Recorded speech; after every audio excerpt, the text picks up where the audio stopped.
আসসালামু আলাইকুম গাইস, আশা করি তোমরা সবাই ভালো আছো। যারা যারা আমার ভিডিওটা দেখবা সবাই শেয়ার করে দিবা। আমি সৌদি আরব প্রবাসী থেকে বলছি, আর বিশেষ করে আমার আইডিটাকে সবাই একটু ফলো করে দিবা।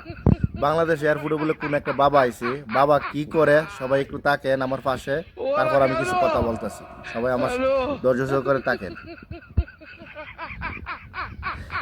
এই বাবা ভণ্ড বাবারে, ঠিক আছে, জুতা খুললেও যদি আমি বাইরে, ঠিক আছে, চশমার তো কোনো চোখই নাই বাবার, ঠিক আছে, বাবার মতো হয়ে গেলাম আমি।